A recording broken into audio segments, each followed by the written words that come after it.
Hello everybody, it's me, Coffee Stitcher. It is Monday. It's President's Day. So I'm doing my video today. I normally would have done it up during the day, but she was not off. I was. So someone had to keep control of our fluffy little puppy bear, who can be sometimes a mischief maker. He's a mischievous bear. So it's a little later in the day than normal, but this is going to keep me from accidentally falling asleep. Alright, so, how was everyone's week? I got lots of great Q&A. I have a little bit of surprise haul. I've got a finish, I've got whip updates, so we've got a lot going on this week. For those who watch my OzTube videos, something happened. I will have to finish, or I will have to cover more in the next video, but the video didn't fully upload, and also didn't fully save on my iPad. So I don't really know what happened, because it was all there, and then suddenly it wasn't, and now it's not there at all, other than what's actually on YouTube, so my apologies. Alright, so we'll start with the little bit of haul, which came from the always lovely Sarah Shears. She got these for me in exchange for for my bucolic dream. So she got me. They're all Elizabeth's designs. There is Blue Sky Sampler.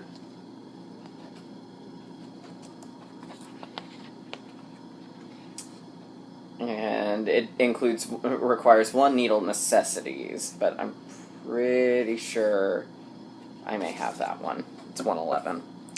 There's My Country House.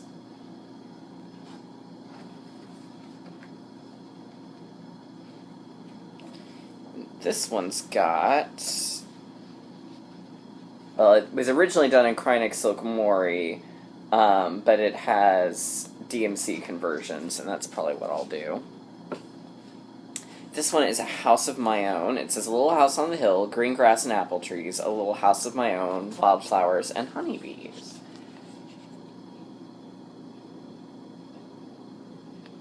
And this one also requires a needle necessities. Shoo, girl, you liked your needle necessities. And this one is Climbing Rose Cottage.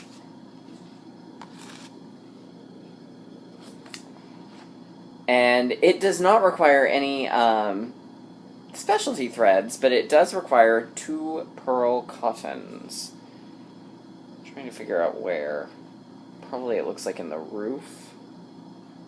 Maybe. In part of the house. So. And then she sent me a really nice skein of Dinky Dyes, which came from one of her Oops packs. It says it's out of the blue, so I'm guessing that's what that is. So, I do love me some Dinky Dyes. Alright, so now for the Q&A. Alright, several from Apollonia Lambertus. Her first question is, how come you don't like full cover charts? And some of it is I don't like the confetti in a lot of them. Some of them is I don't feel like you see progress fast enough. I think some of them are really pretty, but since I also tend to be like a section person, like I do things in sections, the sections are much bigger, and again, you don't really quite see progress as quickly.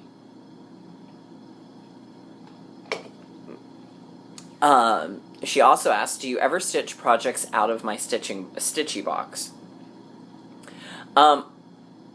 I did do, and it's hanging there, Winter Queen's Kiss. That one came specifically out of Stitchy box, minus the fabric. The fabric was one I had.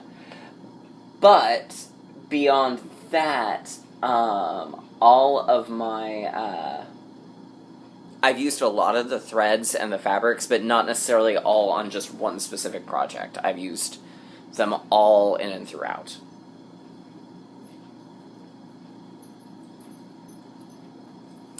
Several people have asked if I've used my 6-inch cover yet, and I haven't. So I will let y'all know. It'll probably be next month before I do.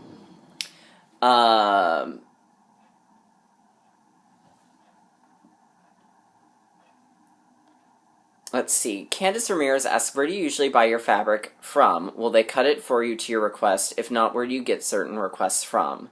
You always have such cute fabric. I buy from a number of places.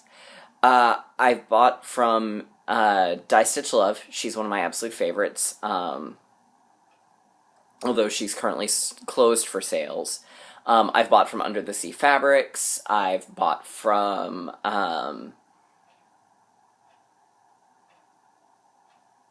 I don't know if I've technically bought from Ship's Manor. Yes, I have. No, not technically. I'm in Fabric of the Month.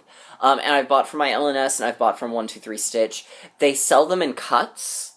Everybody, it's not just like, you have to buy an entire bolt of this. You can order it in the traditional sizes, fat eighth, fat quarter, fat half. Some of them will do custom cuts. I know at my LNS what they'll do is they make you buy whatever size it fits in. So say I only needed a 8x8 cut, then I would buy a fat eighth and then they would cut my fat eighth and let me have the remnant. The hand dyers, some of them will just do a custom cut. I've never had to order one that was a custom cut though. But a good number of them, I do believe most of them will. Alright, good old Lori G asks, when adding beading to your stitching, what kind of threads do you use? Is there a special thread for beading? I use usually DMC, and I usually do a double strand. Sometimes I'll do a single. It depends. There is specific beading thread. There's Nymo thread. That's the most common. I've used that on occasion. I find that's really good if you are... I like it best when it's just a couple of random beads throughout. But if I'm having to do a lot of beading close together, I prefer the DMC. And I don't really know why that is. I think that's just me maybe being strange.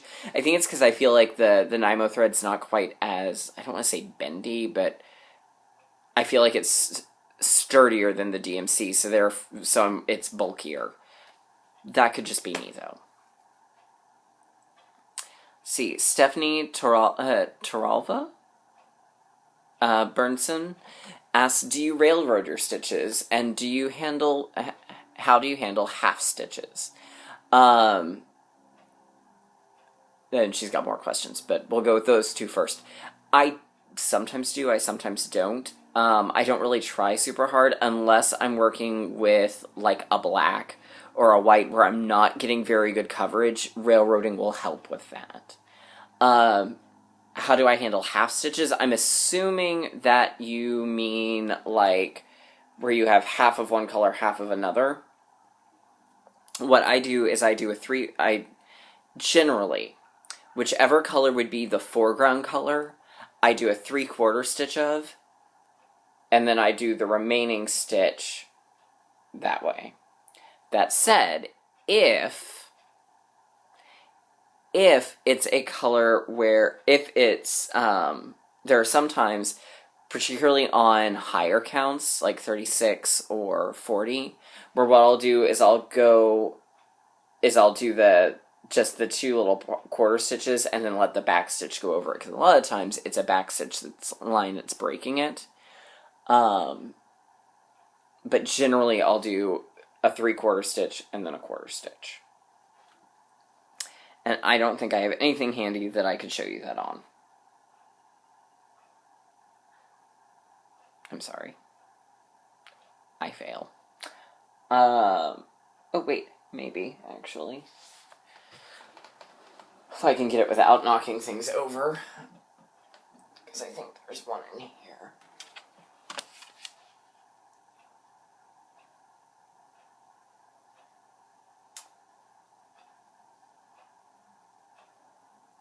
No, of course there isn't. That would have been far too easy.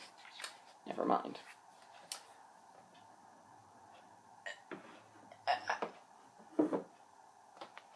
I don't think anything else in here.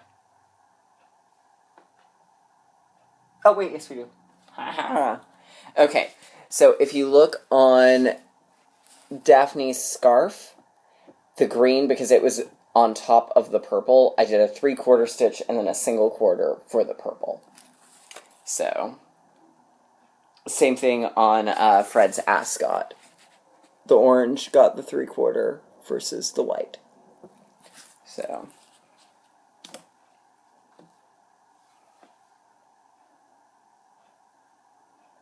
that was a fun one to stitch.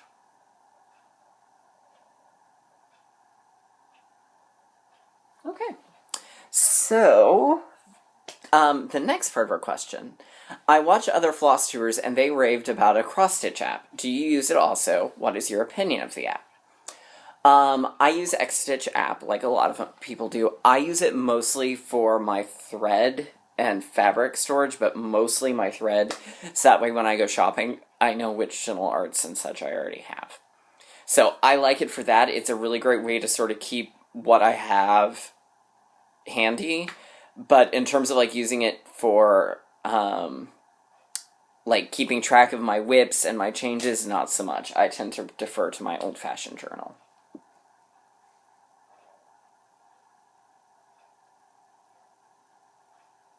Alright, Laura Sargent asks, what is the biggest change you have made to a chart, and if so, what made you make this change? Biggest change? Probably is the Storytime sampler, and the reason I made the changes were, like I said, to tailor it more to my husband and I, our specific book interests. That was probably one of the biggest change. There's a lot of them there I've just made small changes, generally because I thought it would look better, generally because I had a specific idea in mind. But those would be it.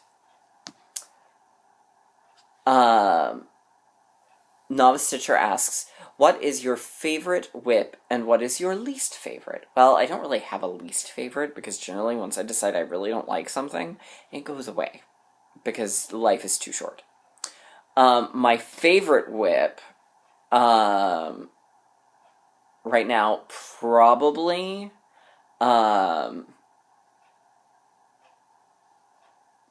Night Before Christmas,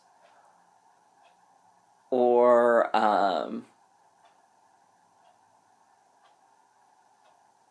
Octopus Garden, I really love.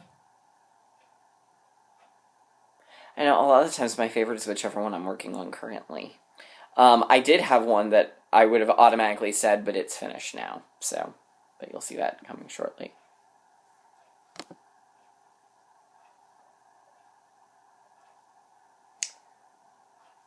Alright, I think that's all of them. Also, I want to give a quick apology, sort of. A lot of people commented about the Roll-A-Frame in one of my Omnic videos. They all went to the likely spam folder. So if you saw and thought I didn't delete anyone's comments, so I didn't realize that's where they'd gone because I'd received them and had read them. So it wasn't until last week when I went, why do I have so many messages in my likely spam? And I clicked on it and saw. So please, I hope nobody thought I was ignoring their comment or had deleted their comment, because I definitely hadn't. It was a weirdness with YouTube. Probably because there were so many comments about Roll-A-Frame all at once.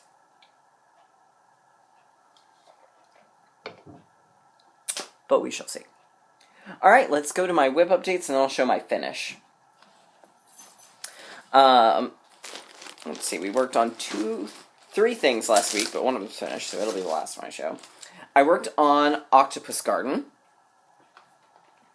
This is from Blackbird Designs, and I did the tree. So, for reference now, and normally I don't show y'all the cover photo while I'm working on it. But this time I specifically want to. Here's the cut model stitch. As you can see, these three leaves and the tree, and most of the tree, are done in moss and endive, moss by Gentle Arts.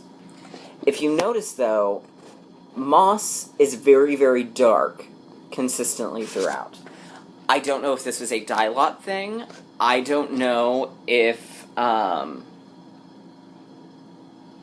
Adams just cut the lighter pieces out of moss, because mine is very, very variegated. So mine doesn't look like this. And then additionally, she used Tin Bucket for that leaf, and this leaf. I did not, because my Tin Bucket was much lighter of a gray and not really a gray-green. So instead, I used Forest Glade. My endive and my moss are pretty similar, which I actually kind of like, because it gives it a very subtle, very natural look to it. I really, really am digging that. But as you can see, I did Forest Glade for the others. And then I did my little eyelet stitches. So I may do a little bit more playing with some of the colors in the fish, just to make them pop a little more.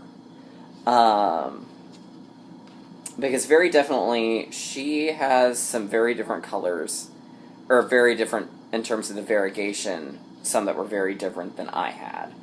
So there's going to be some color swaps coming, and I've already decided that most of the Tin Bucket is going to be replaced with something a little more blue. But there's Octopus Garden. So, and I'm really enjoying it. It's a lot of fun. I think next month my plan is going to be to do the little wavy thing here, and try and get most of the stuff on this side. I plan to do the border and then the words last. So, it's probably...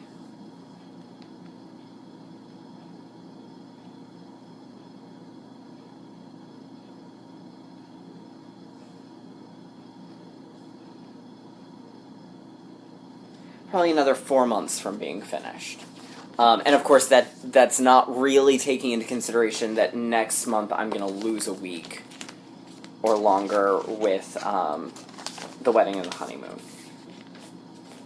Because while I will have a project that will go on the plane with me, both to and from Disney World, I'm not going to be doing much stitching while I'm actually at Disney World. It's just going to be something, and it will probably be something small with only a color or two, just to keep things to a minimum. So I will probably do, or I'll pick something that's got a lot of border work in it, and I'll work on that. Alright, so the next thing I did was I did my monthly part on Night Before Christmas. So the bottom row part is completely done. So I did this. I did have a little screw up in my house. I miscounted, but I don't think you can really tell that much. So, I've got 2 more of the little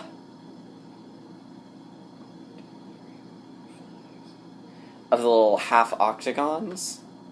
One that has the fireplace and a kitten, and another part that has Papa and his cap and the dog sleeping. And then I've got Santa and 5 of the 8 reindeer to go still.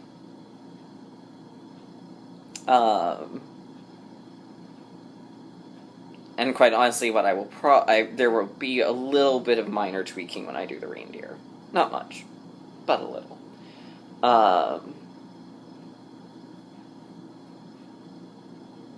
So this should be finished 1, 2, 3, because this is one I will definitely make sure I work on next month. So we've got essentially 3 to 4 months left. So this will be finished pretty soon.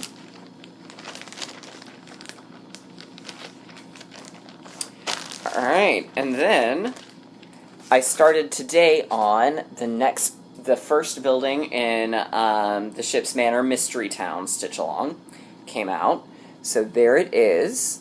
And I'm doing the church, but I decided I wanted my church to be yellow. So I actually will probably finish up the church today and work some more on the landscape. And go from there.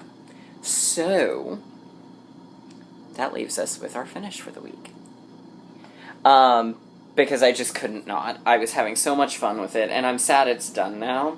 But that's okay, because I'm all ready to start The Little Mermaid, which I'm really excited for. But I finished Snow White. So there she is. The crown and the comb, this is actually better lighting than when I took pictures in earlier. They're much better defined in person. So my big changes were, of course, making those glittery. And they do sparkle very nicely. And then I did also change, I thought the fact that these were orange was really weird. So I changed the tower points. So there you go. So my first Soda Stitch square is complete. This was Snow White. I did it on 28 count Joblin and Raspberry Light. So I will probably use Raspberry for another one later on. I didn't make a whole lot of changes. I used the green border around Snow White and the Queen was actually DMC 563 instead of 562 because I didn't have 562 and I wasn't going to go out and just buy that specifically because I think when I was ready to do the border start on the border because I needed to do that before I could continue on. I was like, I don't want to do this right now, so we're just going to use what I got. And honestly, I don't really think there's a whole lot of difference. So there we go. So not a lot of changes. With Mermaid, I do know for sure I am making all of the tails sparkly, as well as the water sparkly. So that should be exciting.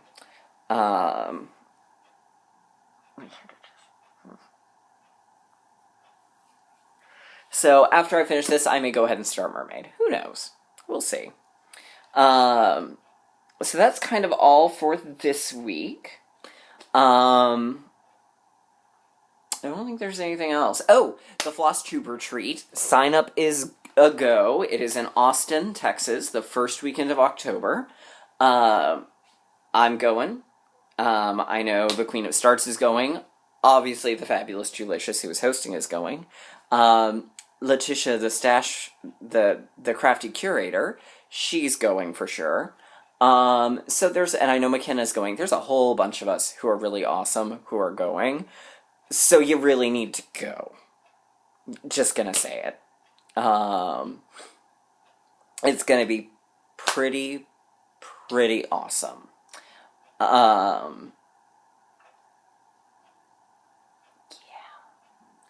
Alright, well that's kind of it for me today. I hope everyone has a fantastic week, and I will see you next Sunday.